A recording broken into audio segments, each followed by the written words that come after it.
diangkat. Rin, cepetan, apa berisik banget deh. Biarin aja, gue lagi mimpi Bekasi lagi perang. Apaan sih lo ngaco, angkat nih HP atau gue lempar keluar. Iya, mana sih nih? Halo Mbak, maaf ya, saya belum tertarik sama yang Mbak tawarin. Alto, kamu ngapain nelpon? Kamu gila ya? Ngapain?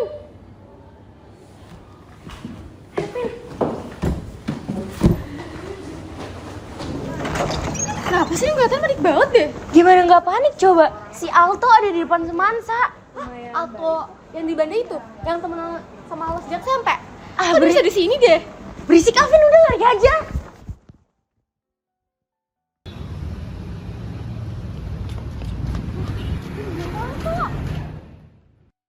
Nerin, apa kabar? Long time no see ya. By the way, ini aku boleh masuk gak? Gue baik. Lo kenapa tiba-tiba ke Indo? Just tell me what happened. Ajak Alto kantin aja, Rin, biar enak ngobrolnya. Ayo, Alto.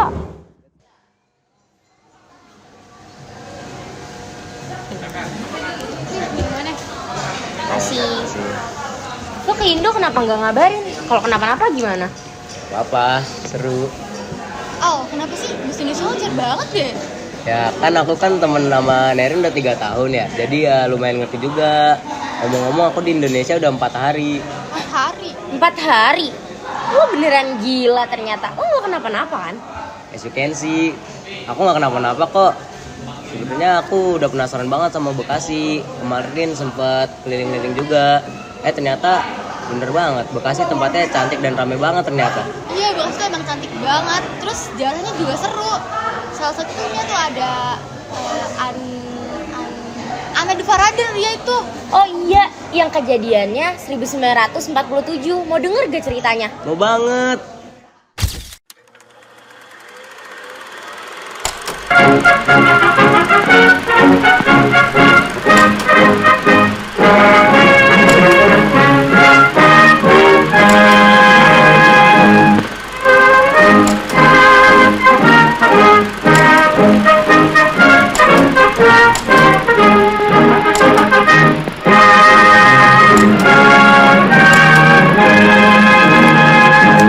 Indonesia tanah airku, tanah tumpah darahku. Di sanalah aku berdiri, jadi pandu hidupku. Indonesia kebangsaanku, bangsa dan tanah airku. Marilah kita berseru, Indonesia bersatu. Merdeka! Merdeka! Pergerakan Belanda semakin meluas. Kini mereka sudah mengincar 4 wilayah di Bekasi. Kita harus bergerak secara aktif dan mengertak mereka. Jangan gegabah Darsa. Tim ini dibentuk bukan untuk melawan Belanda secara terang-terangan. Tapi apa tim ini sudah memberikan suatu hasil yang signifikan? Belum kan? Maka dari itu kita harus segera berubah strategi. Tenanglah, ini menyangkut nyawa banyak orang. Kita tidak boleh bertindak secara gegabah dan pelin-pelan. Jangan terpengaruh. Mungkin saja ini hanya taktik semata dari Belanda untuk membuat kita panik. Sebelum rapat ini dimulai, saya mendapatkan pesan dari atasan.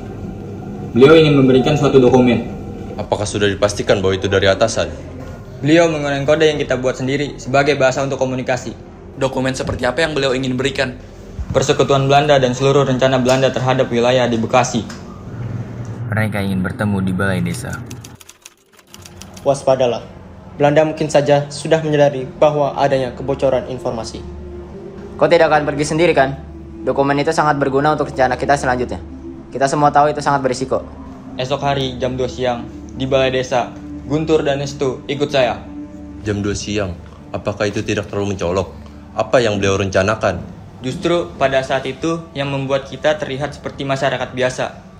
Kalian harus kembali dengan selamat, tetap waspadalah. Kamu kan juga ikut. Gimana sih? Lah iya. Tapi, apa mungkin atasan ingin menemuimu secara langsung? Tidak, aku yakin BW47M akan menyelipkan kode di sana. Guntur dan Nestu, ikut aku sekarang.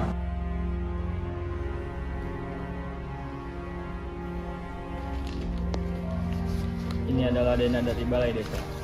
Semua yang tertera di dana ini adalah kode. Iya, apakan semua kode ini? Nanti kita akan berpencar. Udah banyak banget kodenya. Bantuin ya, biar bisa hafal. Berisik sekali kau kode Zumba.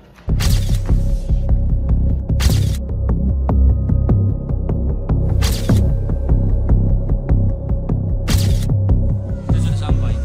Waspadalah, jangan sampai terlihat mencurigakan. Baiklah, mulai sekarang kita berpencar.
Coba kita lihat dokumennya sekarang.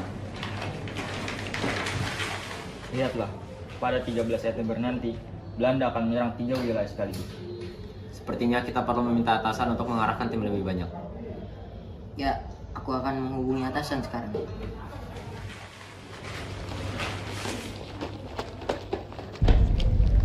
Panggil yang lain, kita rapat sekarang. Merdeka! Merdeka!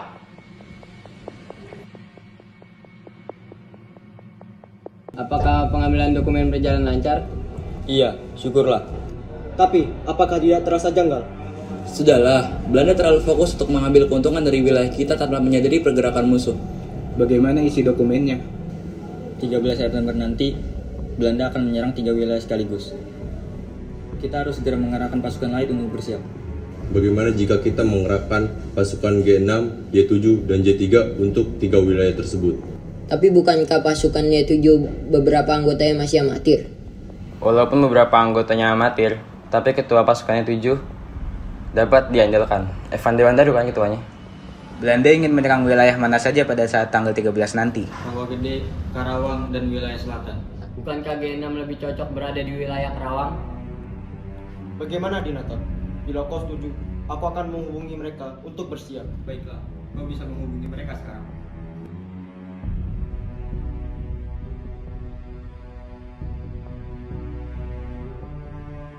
Bagaimana dengan keadaan masyarakat? Sebagian masyarakat di wilayah utara dan barat diperbudak oleh Belanda. Yang paling parah di bagian barat, karena sampai memakan korban jiwa. Kita telah mengerahkan pasukan untuk bertahan sampai saat ini. Masyarakat di wilayah timur dan selatan dapat beraktivitas seperti biasa. Pasukan G3 telah gugur. Ada yang harus saya lakukan setelah ini. Rapat selesai. Adinata, Adinata! Ada apa? Pasukan Y7 di luar kendali. Mereka menyandera masyarakat Belanda yang tidak bersalah. Di mana mereka sekarang? Ikuti saya. Kau pergi bersama Darsa. Saya mengejar pasukan Y7 yang tidak bertanggung jawab.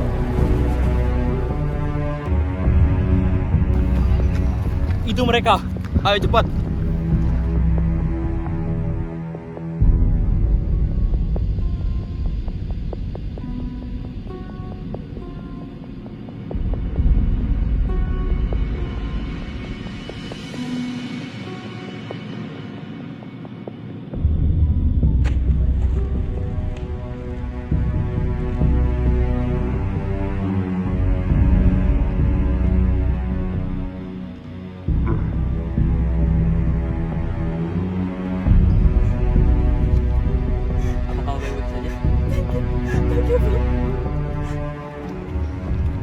Makasih sudah menyelamatkanku. Siapa namamu? Ana, Darsa, tolong ambilkan itu. Baiklah. Di mana kamu tinggal? di Desa Tridaya Sakti.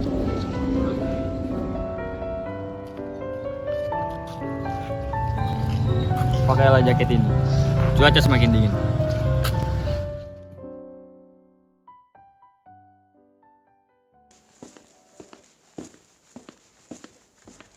Ada apa kau datang kemari? BW47M memberi kabar. Target Belanda selanjutnya adalah desa-desa kecil. Mereka ingin memperbudak masyarakat dari desa-desa tersebut. Kita harus segera menghentikan pergerakan mereka. Saya mengerti. Saya butuh bantuanmu. Kau dan pasukan BW45M yang lain perlu menjalankan rencana ini.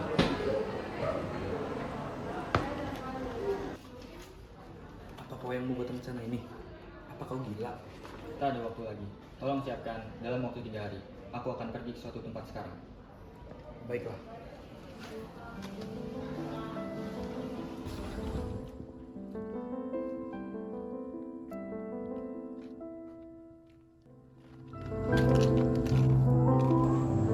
Kamu? Mau jalan-jalan sebentar? Kamu kenapa tiba-tiba kesini? Nggak tahu, kepikiran aja. Aneh. Jadi ini alasan kamu nanya aku tinggal di mana waktu itu? Waktu itu, aku asal tanya aja. Nggak kepikiran kalau bakalan nyamperin kamu kayak gini. Kalau boleh tahu kamu tinggal di mana? Di markas. Markas. Iya, aku dipercaya jadi ketua pasukan khusus. Markas kami ada di perbatasan. Kamu kenapa ngasih tahu detailnya juga ke aku? Aku kan dari Belanda juga. Oh iya.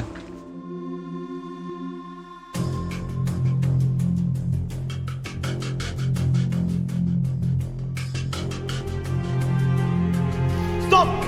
Kamu sudah ada di tangan kami. Menyerahlah. Kau Adinata, ketua BW45N yang terkenal itu bukan? Sekarang nyawamu sudah ada tak berdaya di tangan saya. Matilah!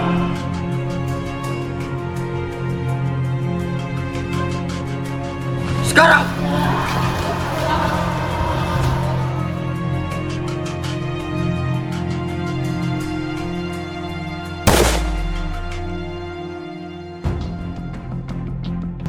Pasukan Belanda sudah gugur. Kini target kita adalah memulihkan kembali kondisi masyarakat. Sebentar.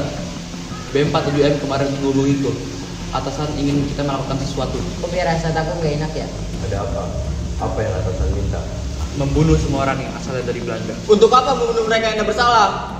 Apa kau yakin semua orang sudah bersalah? Bagaimana jika kita dihianati oleh mereka? Tidak, tujuan kita ini untuk melindungi masyarakat. Membunuh mereka juga untuk melindungi lebih banyak masyarakat. Sudah cukup.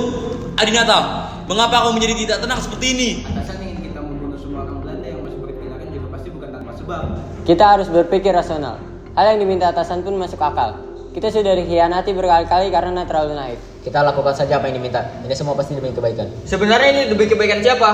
Adinata, tenanglah. Untuk kali ini, aku tak mengerti bagaimana jalan pikiranmu. Apa kau terpikat oleh noni Belanda? Darsa, berhenti. Kita eksekusi esok, lebih cepat lebih baik. Bagaimana?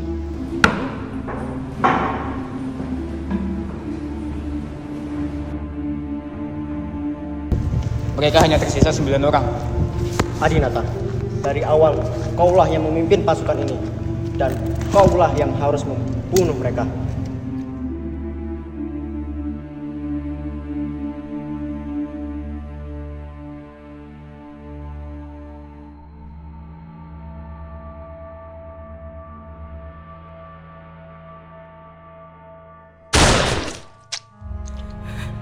Je bent een lul. Je klotzak! Adinata, kenapa kau terdiam? Adinata, apa kau benar-benar terpikat dengannya? Apa maksudmu? Berhentilah mengoncat tanpa konteks yang jelas. Apa kau kira aku udah tahu bahwa kamu menghampiri kediaman wanita itu? Siapa namanya? Ana. Sudah, cukuplah Adinata. Jangan mengulur waktu lagi. Bunuh sekarang. Aku tak peduli ia wanita yang kau cintai apa bukan. Jika kau benar-benar mencintai bangsa ini, bunuhlah dia.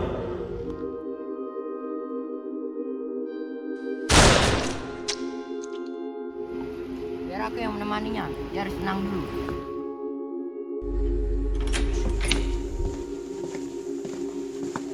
Aku tak menyangka Adinata benar-benar mencintainya. Wanita itu benar-benar seperti ular.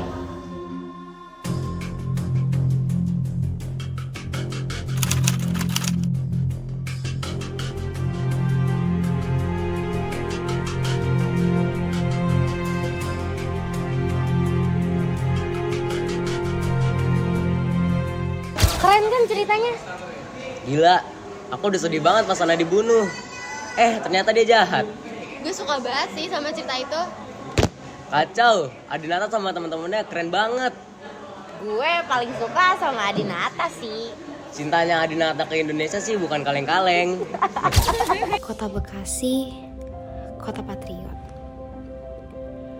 Kota ini merupakan bagian dari metropolitan Jabodetabek dan menjadi kota satelit dengan jumlah penduduk terbanyak se-Indonesia. Namanya memiliki arti dan nilai sejarah yang khas. Berasal dari kata Bagasasi dan Candrabaga yang tertulis di dalam prasasti Tugu Era Kerajaan Tarumanegara, yaitu nama sungai yang melewati kota ini. Menurut seorang ahli bahasa Sanskerta dan Jawa kuno, Chandra berarti bulan dan Baga berarti bagian. Itulah kota Bekasi, bagian dari bulan. Menurutku, kota Bekasi memiliki sisi keindahannya tersendiri. Banyak ciri khas dari Bekasi yang dapat kita nikmati. Aku sering keliling Bekasi untuk nyari jajanan. Dan salah satu ciri khasnya adalah rame. Bekasi tuh rame banget. Tapi justru itu yang bikin betah. Setiap tempat di Bekasi punya ceritanya sendiri. Siapa coba yang gak bangga tinggal di Bekasi? Julukannya kota patriot. Julukan paling melekat untuk kota ini karena punya sejarah yang panjang dan penuh dinamika. Kota Bekasi tuh punya sejarah yang panjang banget. Dimulai sejak zaman kerajaan, zaman Hindia Belanda, pendudukan militer Jepang, perang kemerdekaan, dan zaman Republik Indonesia. Bukan hanya sekedar julukan, Kota Bekasi memiliki sejarah sebagai pintu masuk para patriot untuk merebut kemerdekaan dari tangan penjajah. Banyak sekali terjadi peperangan yang terjadi di Kota Bekasi, hingga perang tersebut menelan jiwa para patriot yang berperang. Disinilah tempat aku lahir dan tinggal. Di Kota Bekasi, kota patriot.